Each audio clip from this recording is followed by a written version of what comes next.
QuickTime Player can't open MOV files. These are the common reason for the issue.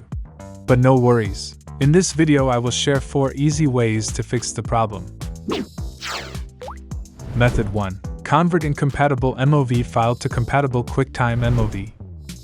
In most cases, the problem is caused due to incompatible codec. To fix that, I would suggest you convert the MOV file using some third-party applications. Take HitPaw Video Converter for example. We can use the converter to easily convert the MOV file to any other formats with easy clicks, such as MOV, MP4, WMV, etc.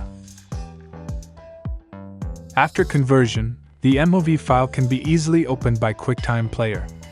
As easy as that. Besides that, the converter can change your video format to various resolution for different social media requirements.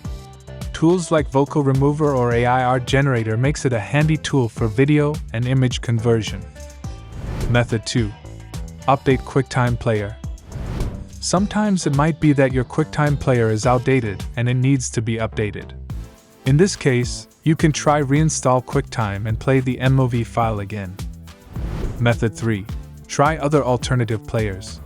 Alternative players like VLC and HitPaw Video Converter, which I mentioned in the first method, are good options to consider. They both have high compatibilities in playing most multimedia files and support multiple platforms like Windows and macOS.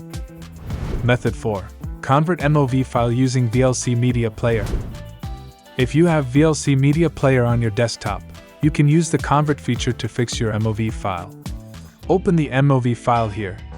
Then choose a suitable format like MP4.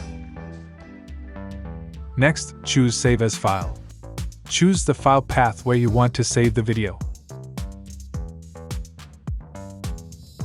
Now VLC starts convert the MOV file. When it's completed, it is playable on QuickTime. Alright, that's how you can fix the QuickTime Player can't open MOV file problem. I hope this video is helpful to you, and if it does, please give me a like and subscribe to my channel for more useful contents. Your support means a lot to me. Thanks for watching, stay tuned and see you next time.